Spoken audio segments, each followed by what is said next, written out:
नवनीत राणा सध्या माध्यमांशी संवाद साधतायत, थेट जाऊया तिकडे।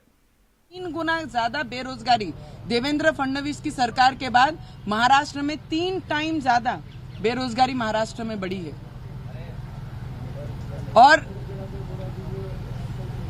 कल संभाजी महाराज की दिन था, अभिवादन जयंती थी, अभिवादन करना का दिन था और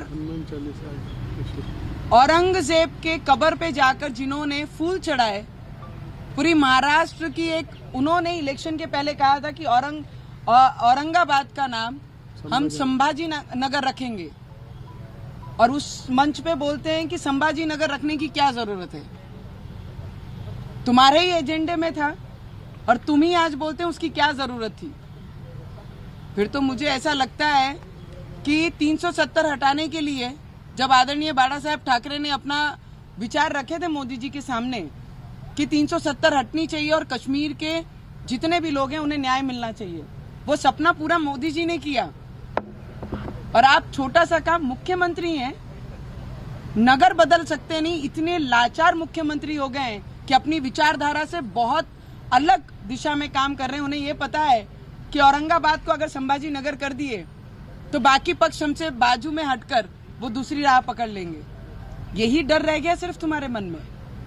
कल एक एमपी ने, मेंबर ऑफ पार्लियामेंट ने संकट मोचन जी का गदा हाथ में दिया, देने की कोशिश की तो हाथ लगा के अनटचेबल जो होता है उस तरीके से उन्होंने हाथ लगाया और टर्न करके चले गए। वो वीडियो क्लिपिंग निकाल के आप देखिए। जो शास्त्र लेकर पूरे देश में संकट मोचन जी ने जो हमारे लिए लड़ाई की, वो शस्त्र को हाथ ना लगाते हुए, उसे अवॉइड करते हुए टर्न करके हाथ, कभी भी जब गदा हाथ में देते हैं तो हाथ में लेकर उसका सम्मान किया जाता है और उसके बाद दूसरे के हाथ में सौंपा जाता है। ये हमारी कल्चर है, उसका अपमान ये मुख्यमंत्री ने किया। मुख्यमंत्री बोलते हैं हनुमान चालीसा पढ़ने वाले पता नहीं कहां चले गए, शायद न्यूज पे रहते नहीं है, शायद एक्टिव रहते नहीं है। मैं महाराष्ट्र की बेटी हूं, जैसे तुम सुपुत्र है महाराष्ट्र की, तो मैं भी बेटी हूं। महाराष्ट्र का कोई व्यक्ति भागने वाले में से नहीं है, लड़ने वाले में से है। और आप बात करते हैं कि हनुमान चालीसा अगर पढ़ना है तो कश्मीर में जाके हनुमान चालीसा पढ़िए। इससे आपने ये दिखाया है पूरे देश को कि हनुमान चालीसा का विरोध ये मुख्यमंत्री कर रहे हैं। कश्मीर में अगर मैं जाके हनुमान चालीसा पढ़ सकती हूँ तो मैं महाराष्ट्र में हनुमान चालीसा क्यों नहीं पढ़ सकती हूँ? इसका उत्तर उद्धव ठाकरे ने देना चाहिए। अरे मैंने हनुमान चालीसा नवनीत राणा के विकास के लिए या रवि राणा के विकास के लिए नहीं किया है। संकट मोचन को याद तभी किया जाता है जब संकट हमारे राज्य में और लोक प्रतिनिधि के ये मायने से हमने तभी याद किया कि किसानों की परिस्थिति सुधरे, बेरोजगारों को रोजगार दिया जाए, घर जिनके पास नहीं उनको घर की व्यवस्था होनी चाहिए। लोड शेडिंग का सबसे बड़ा संकट ये पूरे महाराष्ट्र में पहली बार महाराष्ट्र में इस बार हमने देखा है। इस सब पे उत्तर देना चाहिए, उसके लिए मैंने हनुमान चालीसा का पाठ करने कहा था। अरे गुंडेशाही, आप तो बोलते हैं कि मैं शब्द बोलना नहीं चाहूंगी, रवि जी आप वो शब्द बोल दीजिए। उन्होंने जो कहा कि हमारे में भी दम है, मैं उस शब्द को अंडरलाइन करके बात बताती हूं। आप पुरुष हैं, आप में हमसे महिलाओं से ज्यादा ताकत है, उसमें कोई भी शंका नहीं है, पर आपकी ताकत का दुरुपयोग उद्धव ठाकरे ने किया है, सत्ता का दुरुपयोग उद्धव ठाकरे ने किया है। हमारा देश जहां पुरुष महिला के पीछे खड़े रहकर साथ लेकर उन्हें आगे बढ़ाने का काम करती है और उद्धव ठाकरे उनको जेल में डालने का काम महाराष्ट्र में करती है। हनुमान चालीसा के लिए राजद्रोह लगाती है, हेट्रेट के ऑफेंस दाखिल करती है। इस सब पे उत्तर नहीं दिया।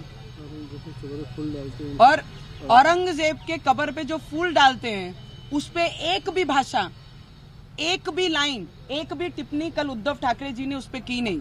क्यों नहीं की?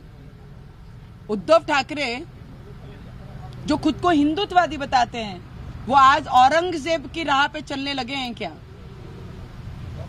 औरंगजेब सेना हो गई है क्या शिवसेना?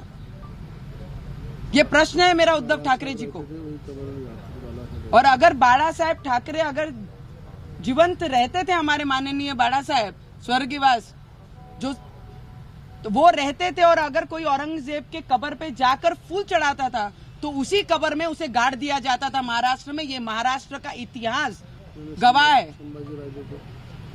और संभाजी राजा को जो मारता है, हमारे महाराजों को जो अपमान करता है, उनके टुकड़े टुकड़े करता है, ऐसे व्यक्ति के कब्र पे जाकर ये पहली बार इतिहास में हुआ है कि उनकी कब्र पे जाके किसी की इतनी ताकत, वो दूसरे राज्य से आके हमारे राज्य के महाराज जो भगवान के तरीके हम पूछते हैं, उनके कब्र पे जाके, उनके दुश्मन के कब्र पे जाकर उनको हार फूल चढ़ाया जाता है।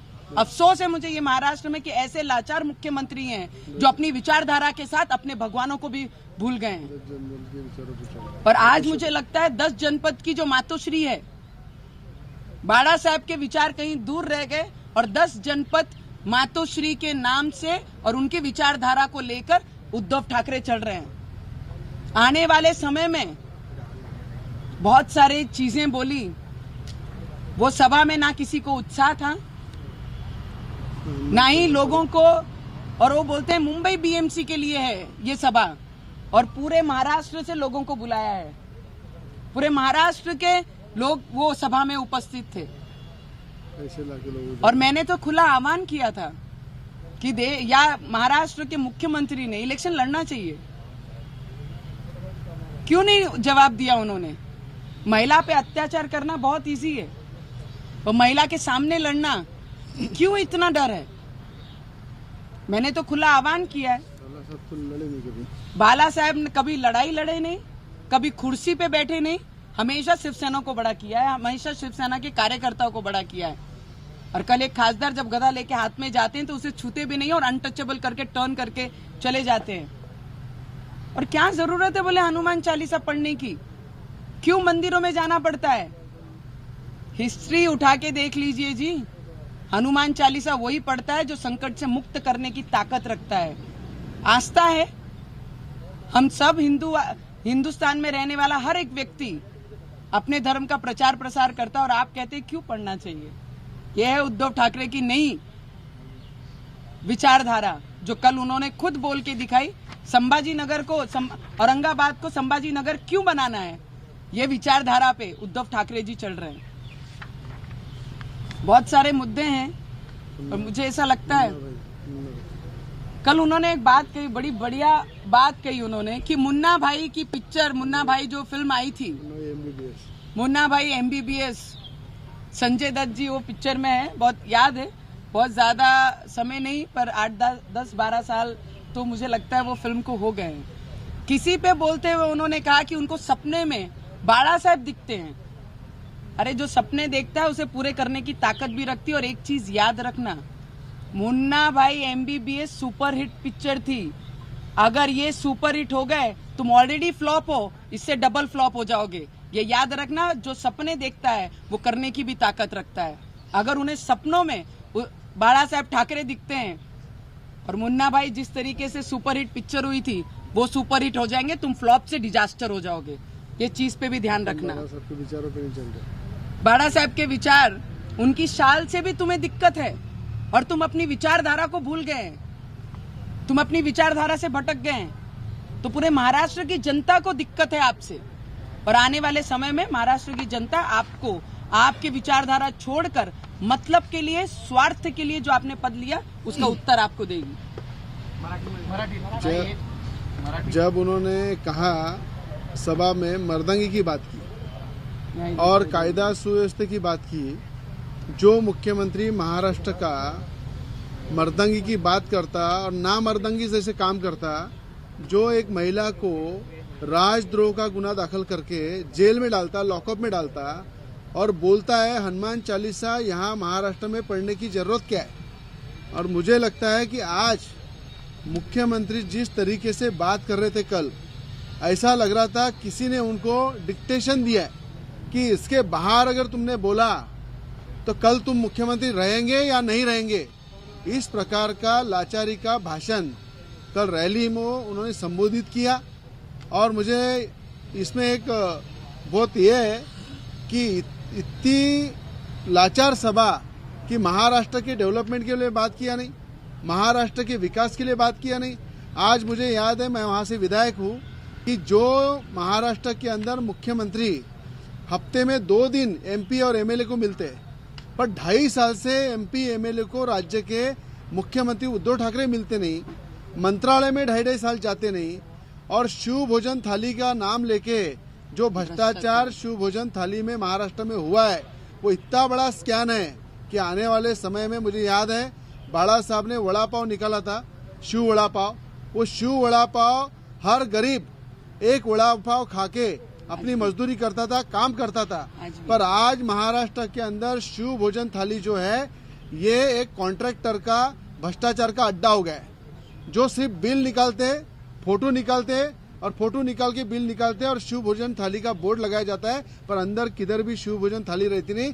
ऐसी शिव भोजन थाली भी एक भ्रष्टाचार का माध्यम मुख्यमंत्री उद्धव ठाकरे ने महाराष्ट्र में बनाया। और वहां पे आज मुझे मालूम है जिस तरह से उन्होंने, देवेंद्र फडणवीस जब मुख्यमंत्री थे, उन्होंने जो महाराष्ट्र में काम किया, आज भी लोग महाराष्ट्र की याद करते हैं कि देवेंद्र फडणवीस जैसा मुख्यमंत्री महाराष्ट्र में चाहिए।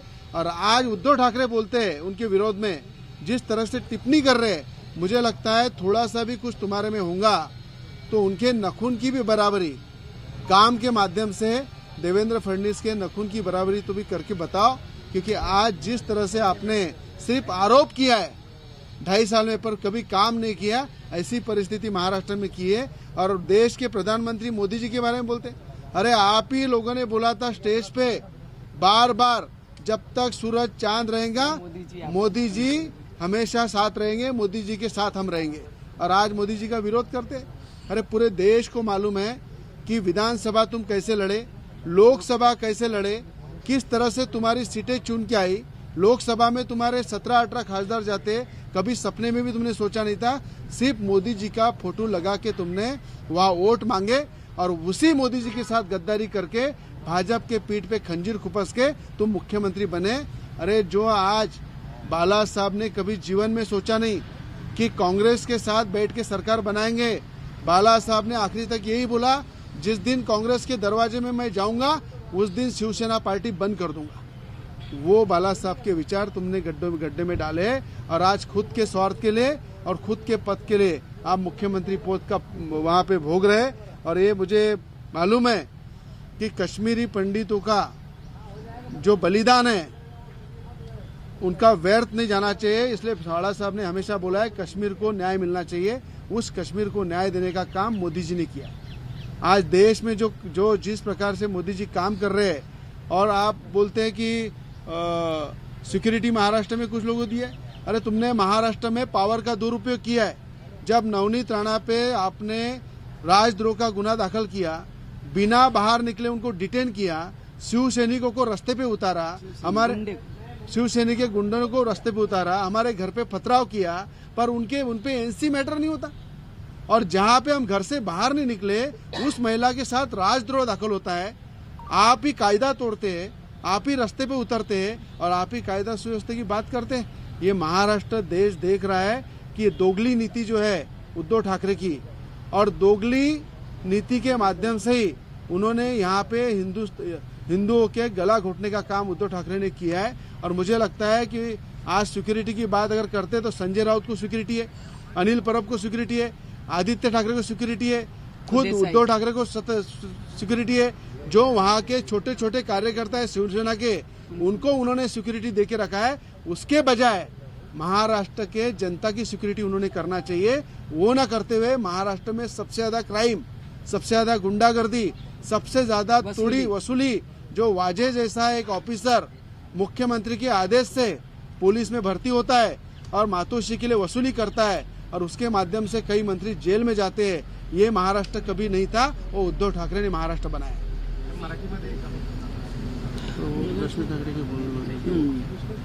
पता होना चाहिए। कालची जी, हाँ हिंदी में बोल दो पहले। क्या पहले अभी तो मुझे लगता है कि जो दो दर्द उन्होंने मुझे हनुमान चालीसा लॉकअप से हनुमान चालीसा पढ़ने के लिए लॉकअप से लेके जेल तक जो पीड़ा दी है, आज भी मैं उस दर्द में ही हूँ।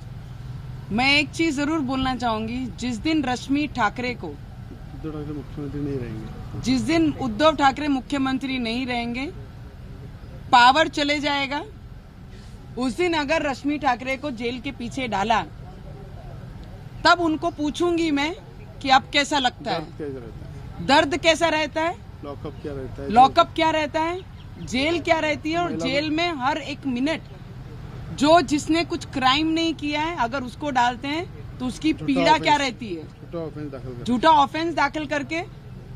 तो तब मैं पूछूंगी, पर वो वक्त भी जरूर आएगा जिस दिन आप पावर से साइड में हटोगे, तुम्हारे घर की महिला जाएंगी और तुम्हारी घर की महिला वहां जाएगी, तब मैं आपको पूछूंगी लॉकअप कैसा लगता है, जेल कैसी लगती है, और बिना क्राइम के जेल में जाना कैसा लगता है।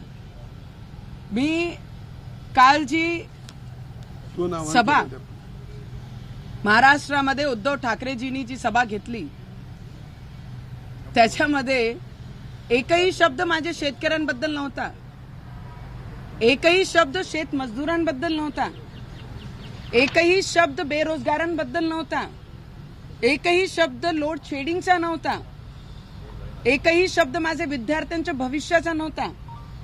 ते सगळं ना बोलताना फक्त टार्गेट करण्याचं काम उद्धव ठाकरेंनी कालची सभामध्ये केलं। मुख्यमंत्री जेव्हा एखादा सभा घेते, पूर्ण महाराष्ट्राची जनता अपेक्षाने पाहते की आज मुख्यमंत्री या सभेमध्ये जनतेसाठी, जनतेच्या हितामध्ये काहीतरी आम्हाला महाराष्ट्रामध्ये देणार आहे, या विश्वासाने, या अपेक्षाने मुख्यमंत्रीकडनं पाहिल्या जाते।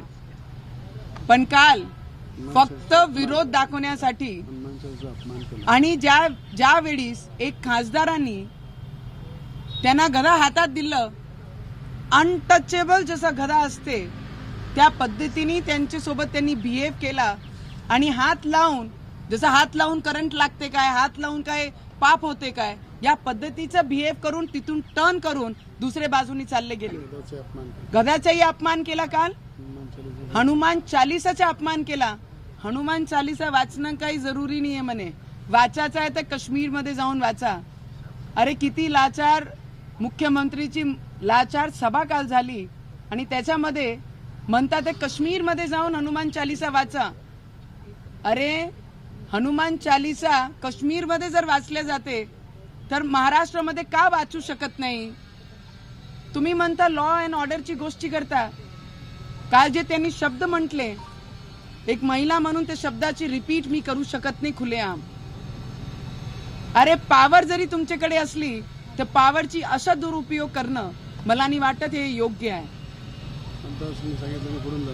आणि जे आव्हान मी केलं की बाई तुम्ही जर पदावर आले, कारण की आदरणीय बाळासाहेब, स्वर्गीय बाळासाहेब ठाकरेजींनी कधी पदाचा लालच केला नाही, त्यांनी कधी इलेक्शन बद्दल विचार केला नाही, शिवसैनिकांना मोठा केला, शिवसैनिकांना मोठा कशा करू शकतो त्याच्याबद्दलच नेहमी त्यांनी भाष्य केला।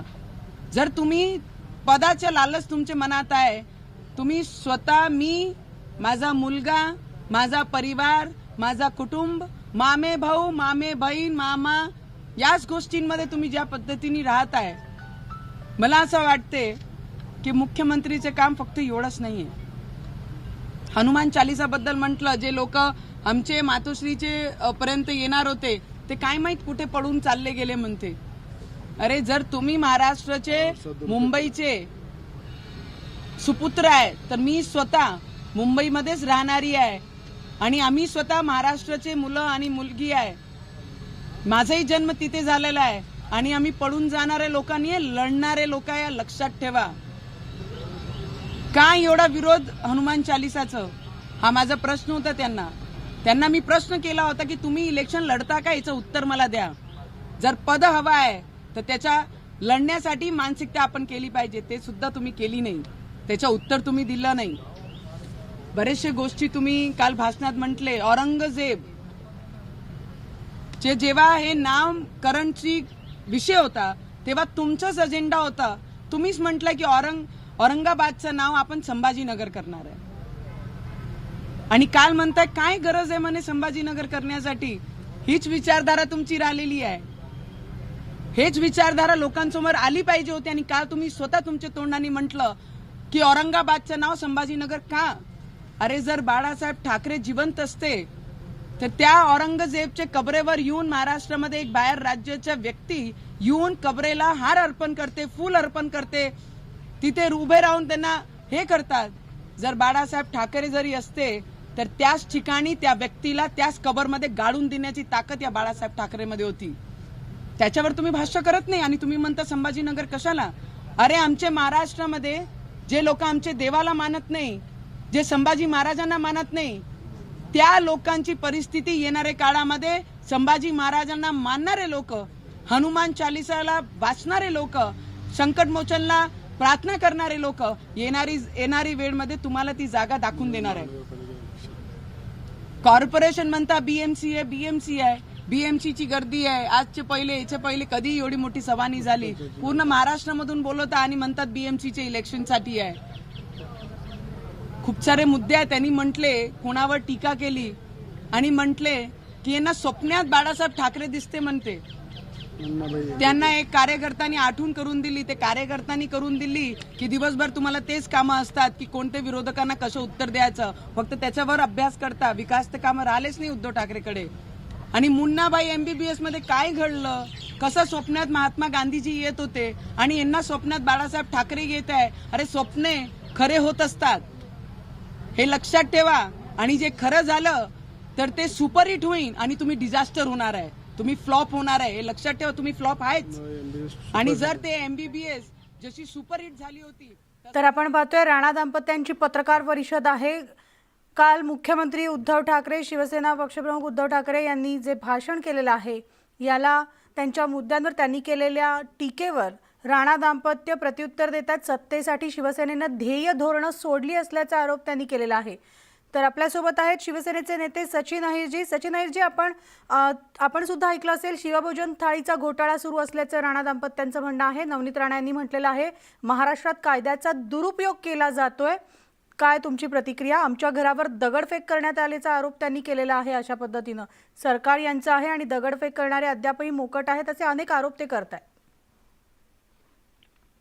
कुठे राजा भोग आणि कुठे गंगू तेली असंच म्हणावं लागेल की जनाधार ज्यांच्या मागे एका मतदारसंघापुरता आहे ते राज्याचे विषय घेऊन बोलतायत.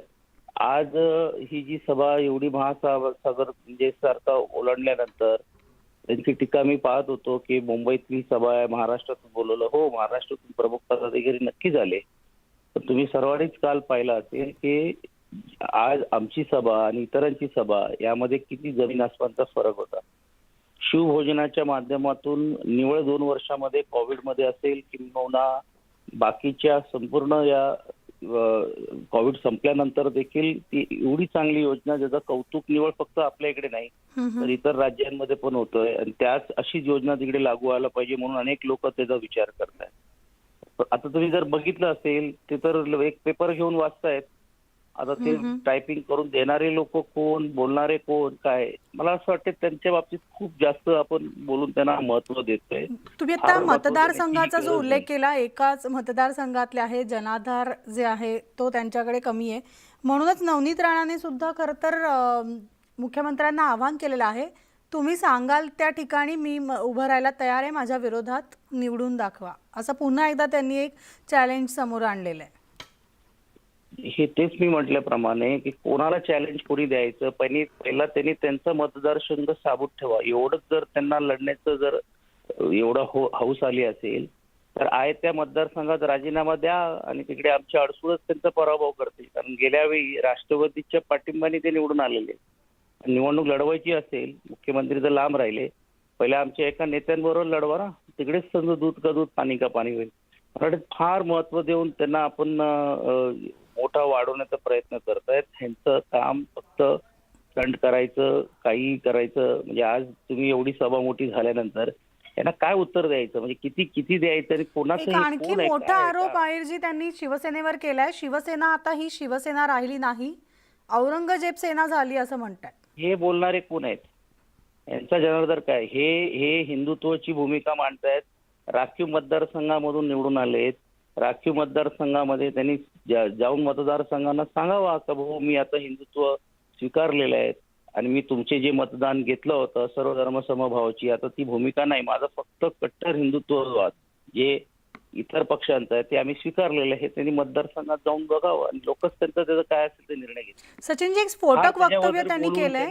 इम्पॉर्टन्स देण्याची गरज नाही असं आमचं स्पष्ट मत आहे. आणखी एक स्फोटक वक्तव्य केलंय की जे जेलमध्ये जातात त्यांनाच जेलचं दुःख काय हे कळतं, तर रश्मी ठाकरे जेव्हा जेलमध्ये जातील तेव्हा त्यांना कळेल आणि त्यावेळेस मी बोलेन. किती नालायकपणा आहे. कुठच्या माणसाने कुठे कोणाबद्दल काय बोलावं, काय त्याला काय मर्यादा आहे का? कायदा हा सर्वांना समान आहे. कायद्याच्या पलीकडे कोण नाही. आणि शिवसेना आणि जेल हे आम्हाला तर सांगूच नका. संघर्षातून निर्माण झालेला हा पक्ष आहे. रस्त्यावर उतरून आम्ही आंदोलन करून ते इथपर्यंत प्रत्येक शिवसैनिक आलेले आहेत. तर त्यांना काय हे सांगायची गरज आहे? संघर्ष आणि या सर्वातूनच जन्माला आलेलो आहोत. पुढे अजून त्याच जिद्दीने आणि जोमाने करू. अशा ठिकाणा आम्ही अजिबात महत्व देत नाही. धन्यवाद सचिन अहिरजी, तुमची प्रतिक्रिया दिल्याबद्दल. आपल्यासोबत होते शिवसेनेचे नेते सचिन अहिर. तर राणांच्या टीकेला शिवसेनेकडून सुद्धा प्रत्युत्तर आलेलं आहे. आम्ही या गोष्टीला महत्त्व देत नसल्याचं सचिन अहिर यांनी म्हटलेलं आहे. बुलेटिनमध्ये इतरही बातम्या पाहणार आहोत, मात्र एक छोटासा ब्रेक घेऊन लगेचच परततोय. पाहत राहा न्यूज 18 लोकमत.